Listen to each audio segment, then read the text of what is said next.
Good morning. Harley Hartman ELM Utility Services. We're locating for some of the major utilities in 18 states. Currently president of the ELM. My name is James Wingate. I'm the executive director at USA North 811. We're the 811 contact center that serves the northern 2/3 of California and all of Nevada. Welcome to Las Vegas, gentlemen. Thank you. Dave Mulcahey, GPRS, National Sales Director. We, as a company, I guess in this light, more private locating, but we offer a lot of services, suites of services to provide unknown infrastructure information to contractors, excavators, facility owners. My name is Tom Hall. I'm Vice President of Business Development at Korterra. We're a software company based in Minneapolis, Minnesota. We provide a comprehensive damage prevention software suite to the community. Great. Thank you, everyone. So the topic for this roundtable is industry performance versus the system. And I'm going to start with this question, and then you guys feel free to jump in. How much of the opportunity in damage prevention is in the improvement of the performance of the stakeholders versus improvement of the system itself, its rules, processes? So is it the game, is it the players of the game, or is it the game that changes that offer more opportunity for this damage prevention system? So feel free, anyone, jump in. Well, that's a good question. Go ahead, Harley. I'll jump right on in there. In my view, it's the players. The players have the most say in how the outcome of damage prevention goes. It all starts with training. It all starts with good mapping and communication. So to me, it's definitely the players, and we are the players. So as we work together, the system can only provide the information. It's up to us to share the information and make sure the information is correct. I was going to say something similar in terms of, I see we're in this cycle nationally, not calling out any specific geographic area, but what I see nationally is we're in this cycle where excavators are frustrated because tickets aren't being located on time.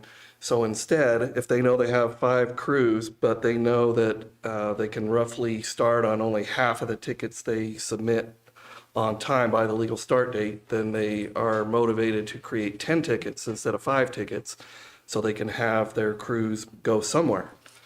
But that, of course, just increases the overload to the system. And so it's kind of this circular pattern. And in my opinion, the utility operators need to be the ones who step up by marking on time, and then the excavators will relax and slow down that volume. But ultimately, a majority of tickets is utility work anyway.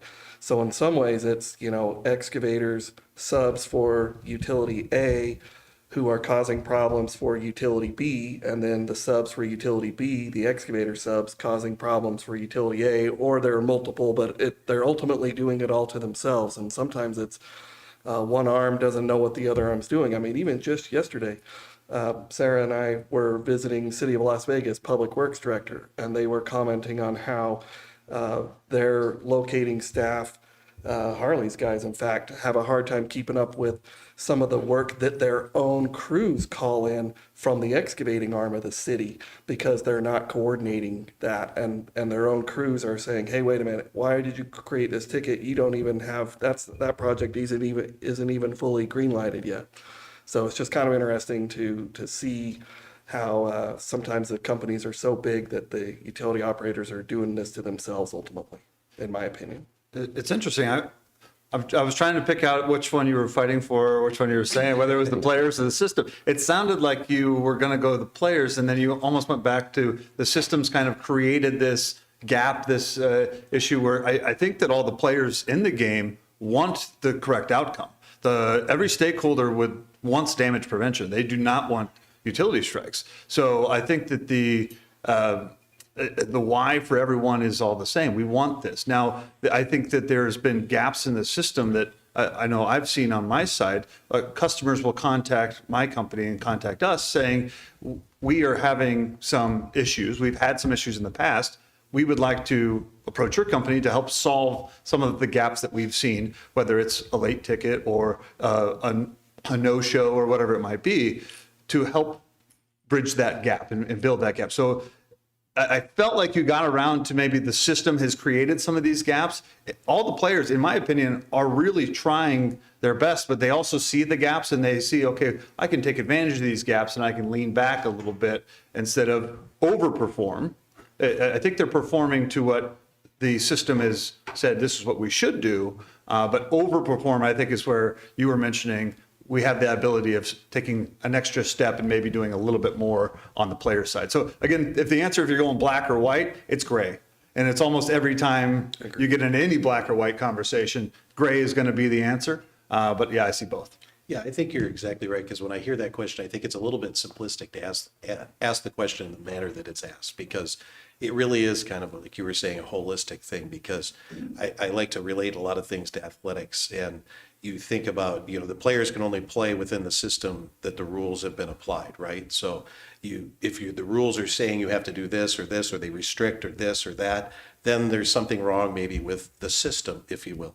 But the players themselves have to also play within those rules, and they have to potentially help influence the way the system itself works, because they're the actual end users, if you will.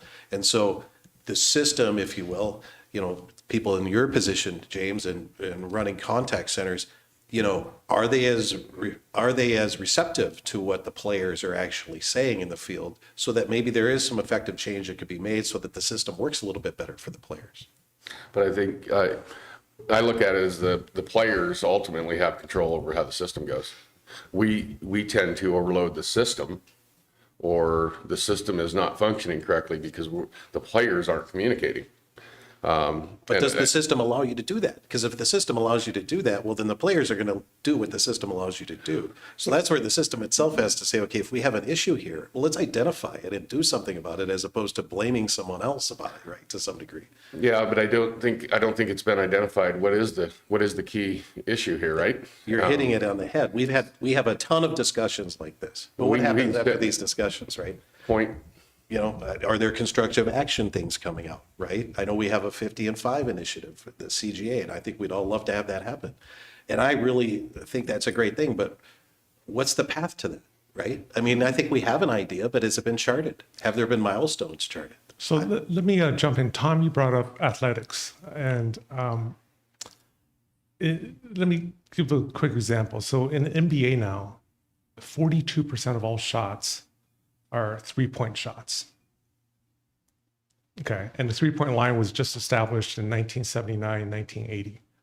So someone can watch the game now and say, wow, this is a boring game. They're not driving to the net as much. They're just launching it from 3-point range. The players suck. Okay, but here's why they're doing it, because it's a smart thing to do. Because, and I was just researching this last night, the expected point value of a 3-point shot is much higher, right? It's about 1.3 versus 2-point shot about 0.85, 0.9. So aren't we blaming the players too much in this game or system for doing things that we think they should not be doing? Like, you should not be taking 3-point shots 42% of the time. You should be driving to the net more. You should do what Jordan did. It's more entertaining for me. But they're trying to win. They're doing the rational thing. So aren't a lot of the players in this industry doing the rational thing, given the rules of the game, given the system, and then we're blaming them for doing the rational thing for themselves? It's an interesting question, Jamie. When Tom was talking about identifying milestones, one of the things that I've been thinking about that I've been very impressed with is what City of Chicago is doing. And I think sometimes nationally, other one-call centers at least, and possibly others in the damage prevention world, dismiss that because, well, that's only one city. Of course, they can do what they want.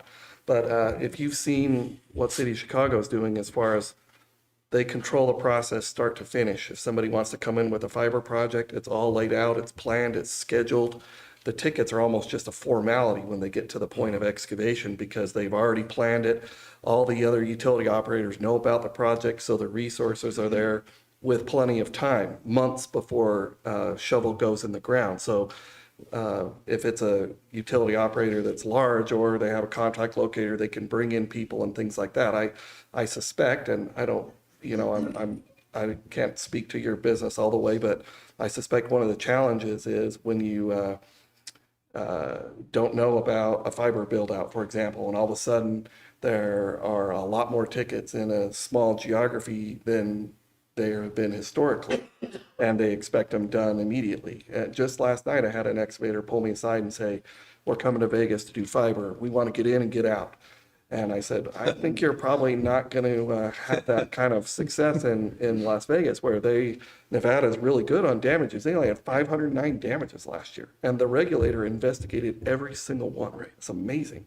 So I think they're going to possibly get a bit of a rude awakening that they're not going to come in and get in and get out. It's going to go a lot slower than they think because they're going to have them go through the process and make sure all the operators have the resources and throttle that, so to speak."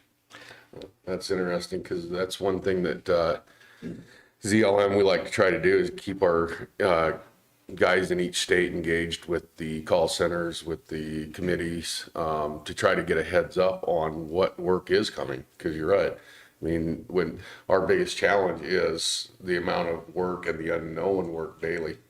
And then now the size is playing a big role. Used to be homeowner tickets, fence, gardening, tree.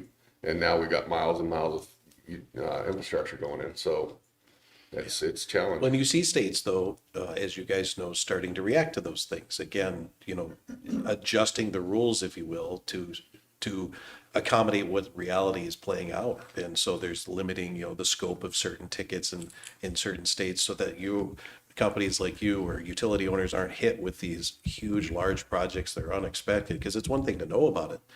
Even if you do know about it, it's very hard to potentially resource for it, even if you know about it. So to have those things limited so that they're reasonably called in, so it can be reasonably done in the field, even if it might take multi-steps as opposed to one step, it leads at the end of the day to the better outcomes. And I think in this case, I would hope that the excavator at the end of the day would say, you know what, that was a lot less trouble than it typically would have been if I was going gangbusters and got in there and out of there. Yeah, it might have taken me a little bit longer, but did it actually cost you less at the end of the day, right? Great question. I'll say, I've been saying it for years and I'm going to continue to say it until I'm out, but we want to talk about damage prevention overall in 50 and 5. We've got a lot of initiatives here. We got a lot of big goals to meet. But when are we going to start putting some controls in place? Meaning, the one thing we don't have control over is how many tickets a day is called in, the size, the length. And that's what we react to, ELM. We react to the volume, right? But if we don't have any volume control, and I'm not saying that we have to shut it off when we reach a certain number, but what I am saying is, I use my house as an example. I needed a roof done. Well, they called them up, got 3 quotes. They put me on a waiting list. You're 3 weeks out. We don't have that luxury in our industry. So Harley, aren't those the rules of the game, though? What's that? Aren't those the rules of the game? Yes. Okay. Yeah, when we got on the sports channel, I actually went exactly where Jimmy went with the 3-point line in my head. Then I started going, well, let's see. Baseball, they made the bases bigger. They made it so you can only pick off 2 times. Pitch clock. Football, we've got now the dynamic kickoff. Is there something that we can learn? Because I'm trying to think back. I've been in the industry for a couple minutes here, and I haven't seen a lot of systematic changes to the 811 process and system. Yeah, we've added white line, and we've done some cute things. We've done some things that made it easier to use and easier to interact with. But has there been really any major overhauls where we've gone in and looked at the system? And can we fill in some of those gaps? That's where I think we can maybe borrow from the sports analogy. They're constantly they're changing for entertainment value, but we can change for the damage prevention value as well. Well, they're changing for better outcomes. Entertainment value in this case, for us, it's safety, right? And asset protection.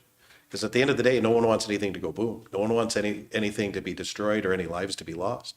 And so but at the same time, as we circle back, people are playing within the rules, right? And now it's one thing to break the law. I think we'll all agree that that can't be done. Even if you don't agree with the rules, you have to adjust the rules if you don't agree with them. And that's why I do think that, for instance, the CGA is doing something great when it comes to an initiative of, hey, let's start trying to influence the process, right? We're advocating, which we should still do. And hopefully that stirs up ideas and that stirs up things or plans that now the advocacy can turn into action from the pack that's been formed. So now, whether it's at the local or regional or whatever level, you can affect that change in order to now get those more positive outcomes that you hope to get, right?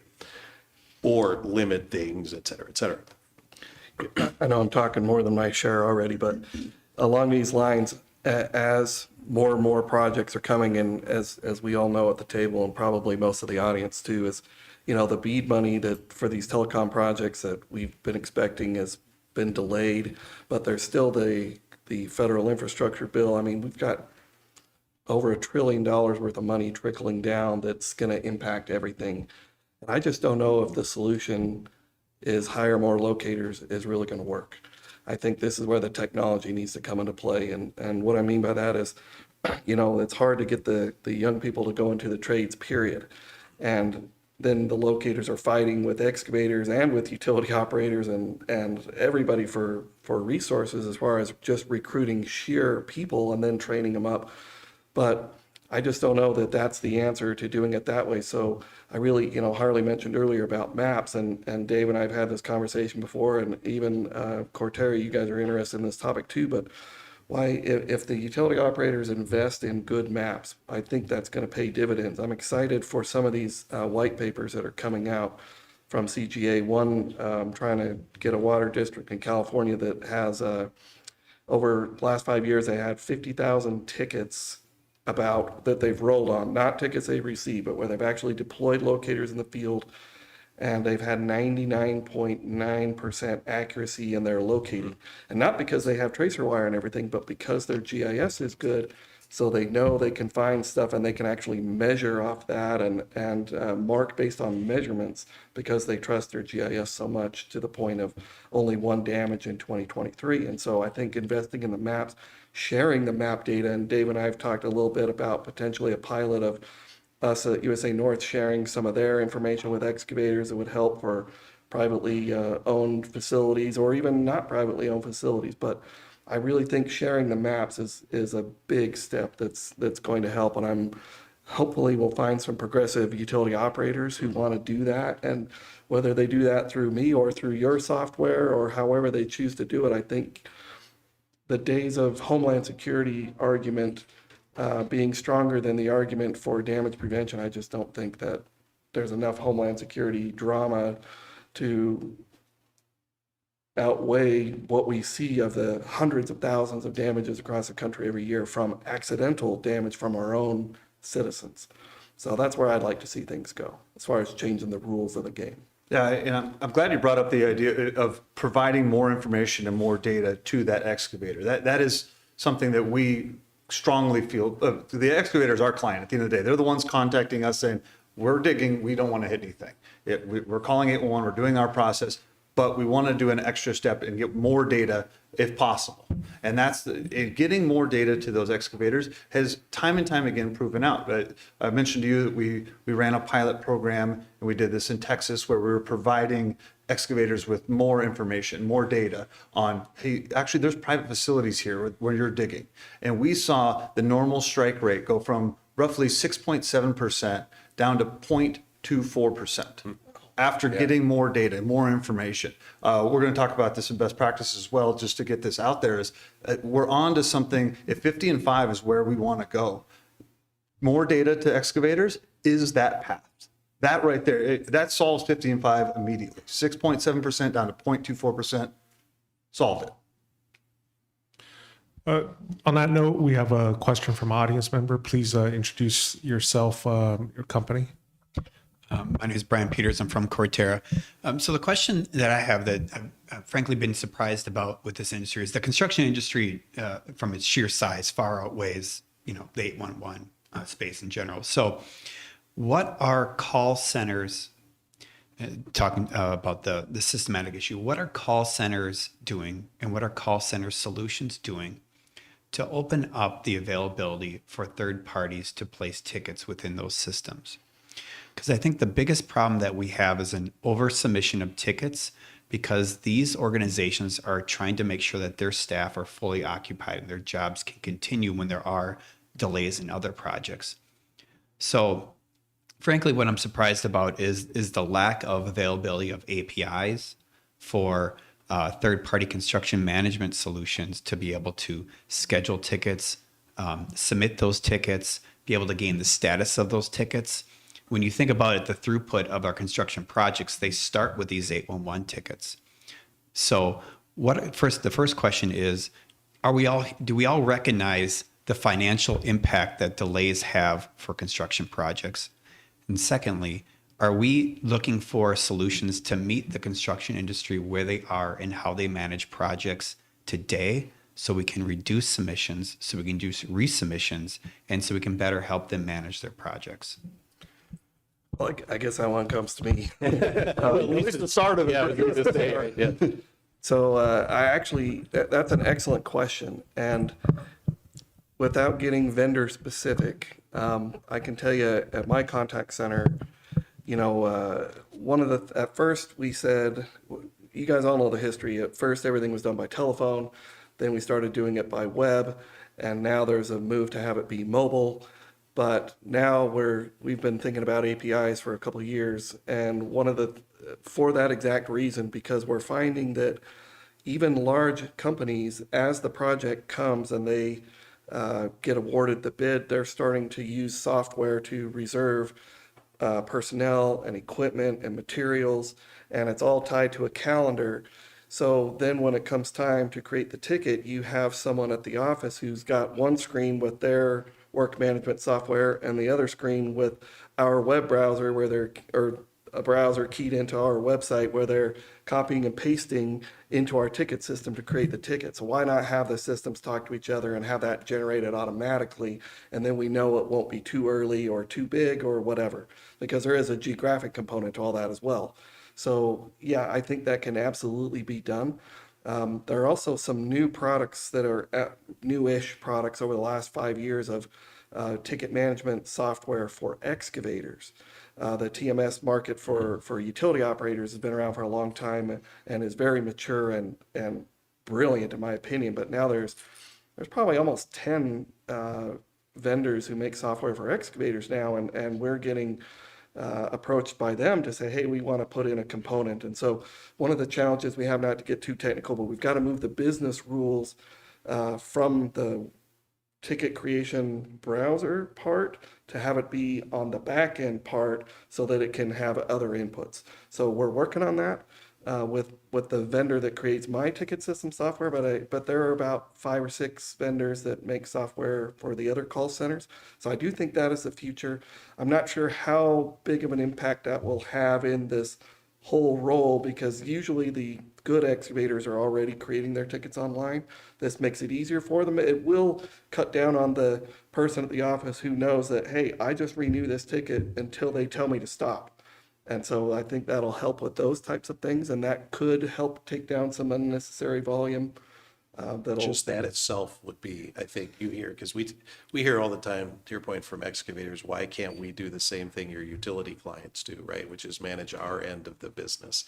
And I do see that there are things that seem to, as you've pointed out and confirmed, James, that the contact centers seem to be hearing that and are moving in that direction. In fact, I know they've already done it in Canada. Because their software they use up there provides the ability for software from a submission standpoint to interact with their platform. So I think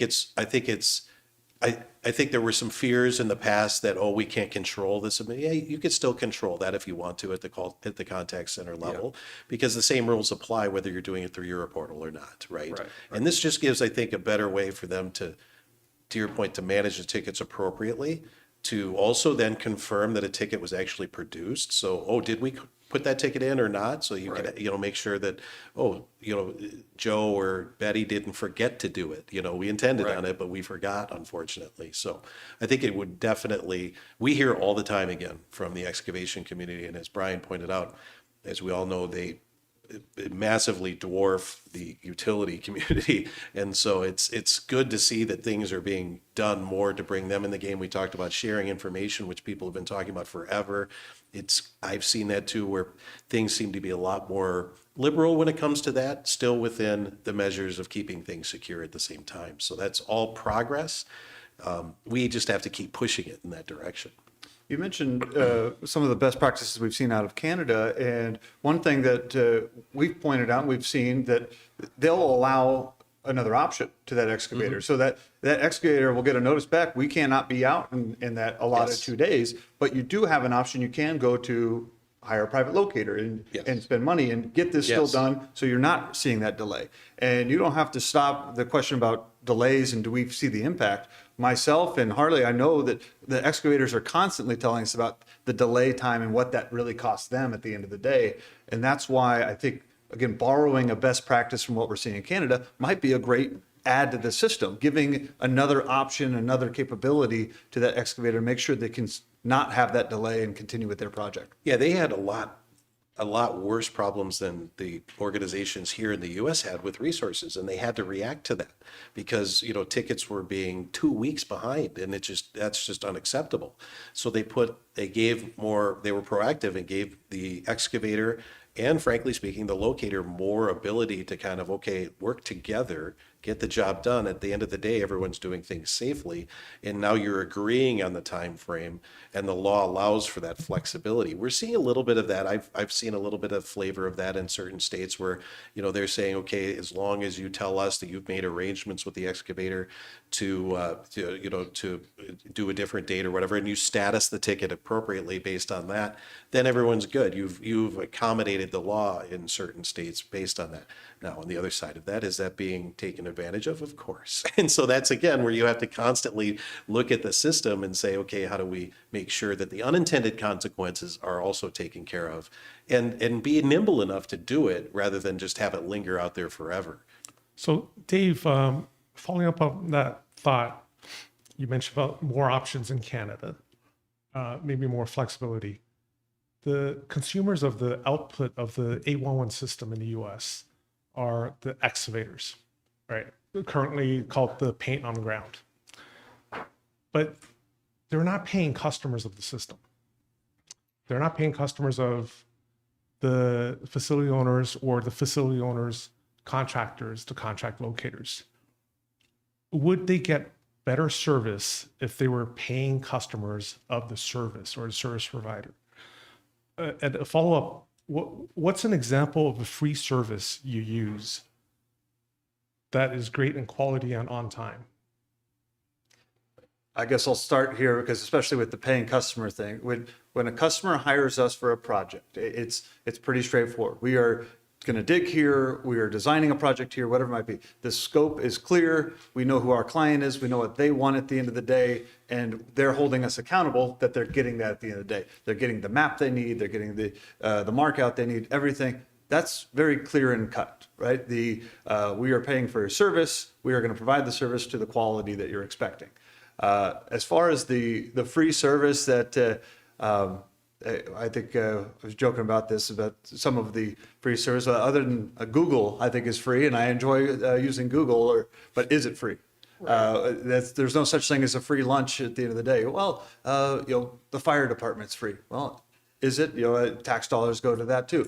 So the free service is always an interesting aspect to me, but yeah, seemingly free.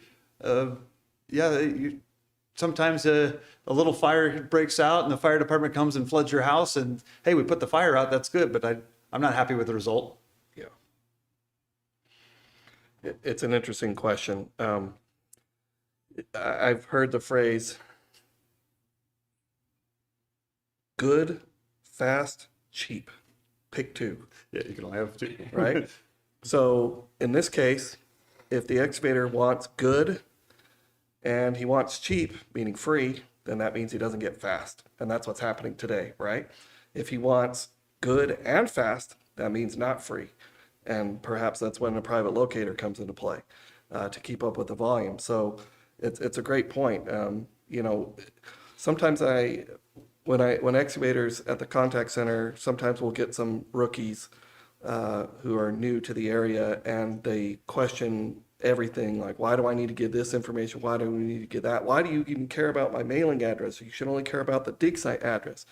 And sometimes I'll explain, well, look, you're commanding thousands of dollars of resources by your request on this ticket to have multiple utility operators send personnel and paint and fund the contact center and fund the regulatory activities just because you asked for whatever you want. So yeah, you're going to give a full information to help that process be as efficient as possible and keep the record in case there is a damage investigation later on. So, you know, Jimmy's point is well made about the system being free. You know, it's fascinating where if you go to an all-you-can-eat buffet, and I'm going to steal this from Jimmy because he pointed it out to me when one time he and I were at an all-you-can-eat buffet, and you see these trays of half-eaten things because people just, you know, when you've already paid for it and everything else is free, they'll just take a bite as, oh, I don't want that, I don't like that so much, I'm going to go get something else. But when you're buying everything a la carte, there's minimal waste that way. So I'm not saying we need to charge excavators thousands of dollars to actually match that, but what if it was $5?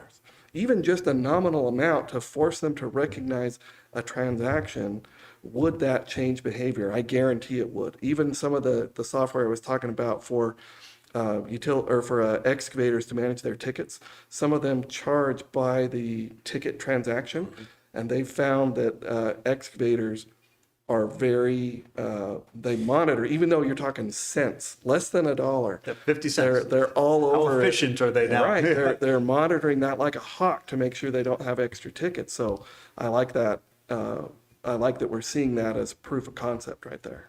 Yeah, it's all about value, right? I mean, I think, you know, free has a very good ring to any consumer. But at the end of the day, that phrase, you get what you pay for, and I've heard it talked about in other panels this week, you get what you pay for is true, right? And it's all about value. I know when anyone tries to sell a service, if they're smart about it, they're trying to sell the value of the service, because at the end of the day, then the individual organization that's buying that service is willing to see that, hey, if I invest in this, I'm going to get this back. And I think that has to be part of the conversation, because I think inherently a lot of people will feel that value or will feel differently if they have some skin in the game. You do have to show them that value in order for them to, I think, even buy into more, because maybe they become an advocate as opposed to just a consumer. I don't think anyone realizes that. Everyone walks into a store to go buy a product. Has anyone ever walked in and say, I want the cheapest thing they got?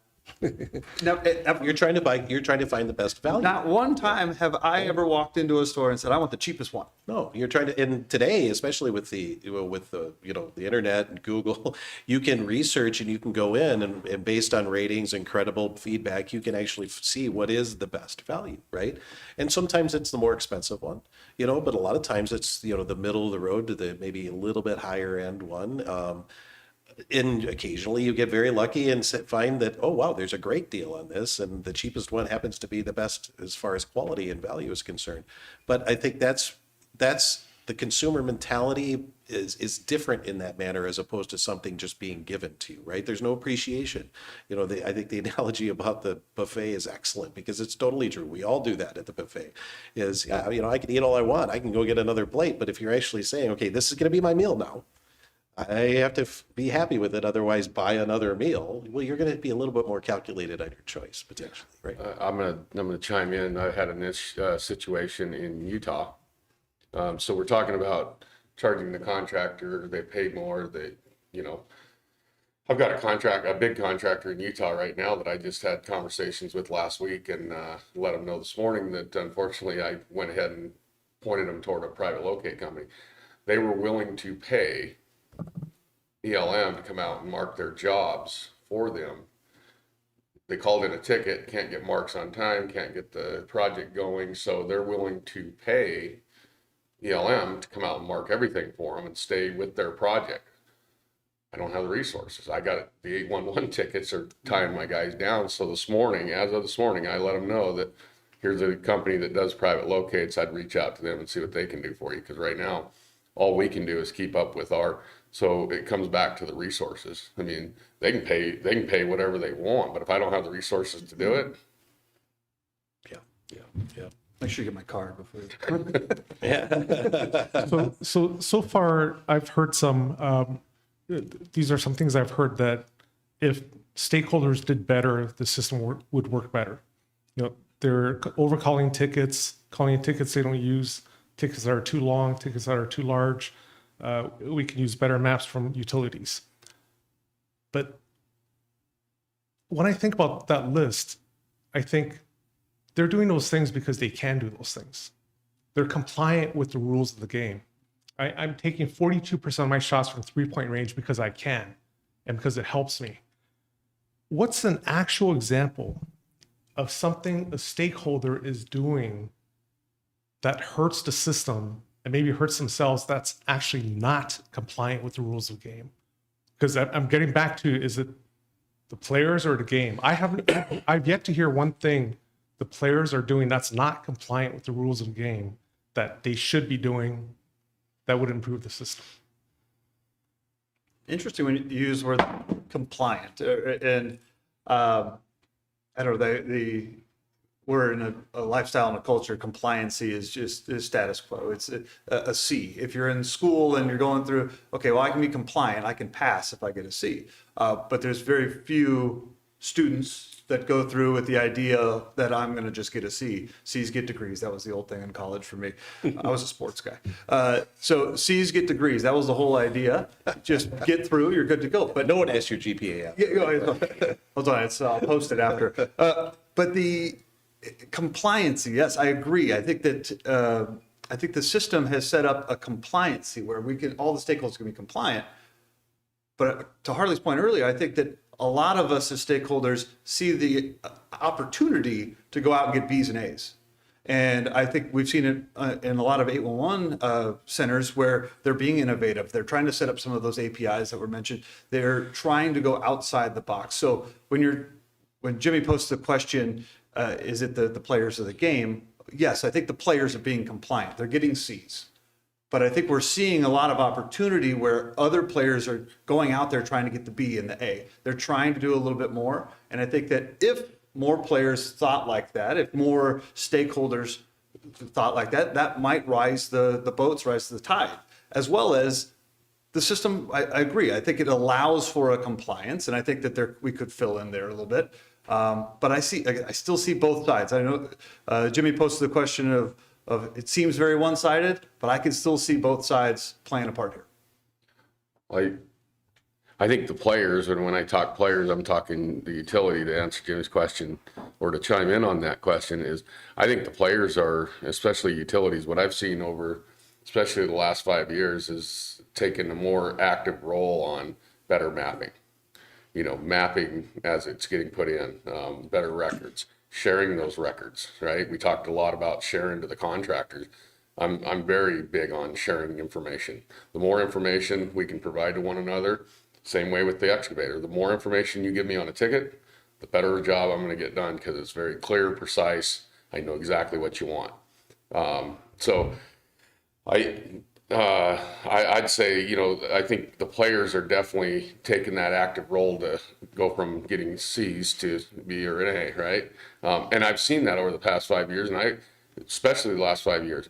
And I want to recognize the fact that what the industry is doing or trying to do to better the industry overall, we tend to focus on what's not working instead of what we've done and the progress we've made and what we can do in another 20 years. Yeah, I think that's a great point, Arlie, because I think circling back to what James was pointing out on a different topic we were talking about is there are incubators of success, right? Nevada, Chicago, Virginia is really good. I know New Mexico is extremely good. I mean, I'm just off the top of my head, those states pop out. You have Minnesota did the white lining, initiative, and they've changed their laws. You know, I'm intimate to that because we're in Minnesota. They've changed their laws, and there's a lot of things that have gotten a lot of the stakeholders' attention as far as more participation.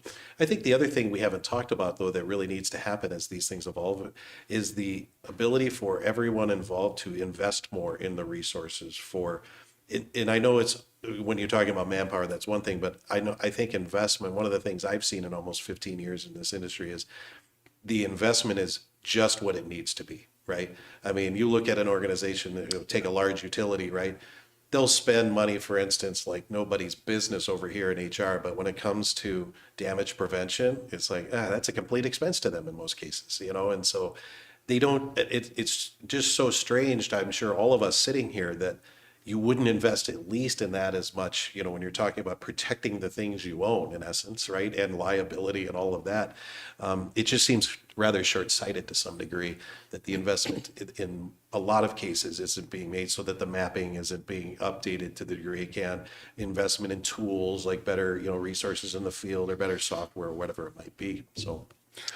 And I go back to, let's recognize the fact that there is a lot of them out there that are doing exactly what you're talking about. Of course. And you know, back when I started 25 years ago in this industry, I always looked at it going, I get paid to protect the line X, but once it's struck, then these guys come out and they're willing to pay a lot more to repair it, whatever.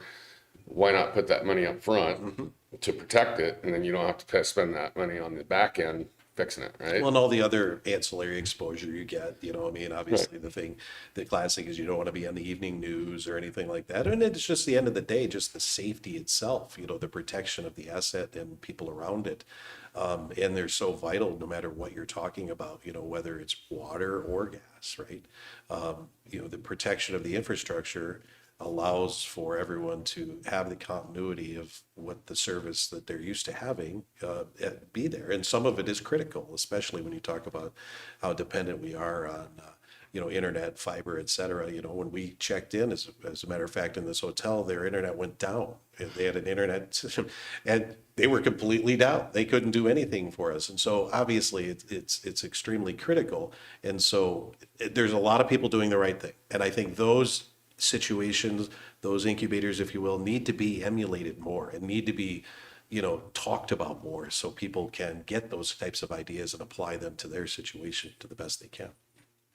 You know, you mentioned damage prevention and the parties spending the minimum required, and I think that's exactly right. Even the big gas companies who are doing so proactive in a lot of ways, but you know, I think we'd be naive if we think they're doing it because it's the right thing only. I'm not saying that's not part of the reasoning, but the other part of the reasoning is because they don't want to be on the evening news and all the downstream effects of if they have ignition and so forth. So, and so they have damage prevention teams, or at least one person, whereas how many water districts do you know that have somebody, one person who's dedicated, even one person only, who does damage prevention only? None of them. Even telecoms are often wearing multiple hats, and so it's hard to along those lines or to fix that. But this is where I think enforcement comes in. So if we're still talking about the rules of the game, we need some more referees, or at least more active referees. Nevada's a great example of active enforcement, and the analogy I use for this one is speeding. You know, everybody knows that the speed limit is set based on, you know, how curvy the road is and how steep and what it can handle and weather conditions and big trucks and everything. But nobody cares about speeding because they're worried that they're going to go too fast around that corner. They care about speeding because they don't want a ticket and they don't want their insurance premium to go up, right? So I think we need that same thing for both excavators and utility operators in terms of enforcement doing their part to enforce the full rules of the game, because like we said earlier, Jimmy's exactly right. Excavators doing more tickets than they should, or larger tickets, or too early or too late, or whatever. That's all within the rules of the game. We maybe don't think it's good sportsmanship, but it still is within the rules, right? To stay on your analogy real quick, I don't know, I'm a Google map guy, other people are Waze, but you get that little indicator, speed trap ahead, 1.5 miles, all of a sudden, so I like that analogy because yes. you got, hey, is there a speed trap up ahead? Well, you know, I don't know if there is or not, but I'm going to go ahead and back off a couple miles an hour just in case. And I think that's exactly what you can set up. Maybe not the, hey, we're going to ticket you everything, but if you're setting up those indicators, Sure, the speed those, trap. hey, there's a speed trap ahead. Okay, I'm going to slow down here a little bit. Yeah. Right. When people are speeding, they don't think about, I'm at higher risk of killing myself. Right. But I might get a It's the speeding ticket. Yeah, it's the ticket. And on a happy note, I want to thank you guys. Can we give this fine panel a hand?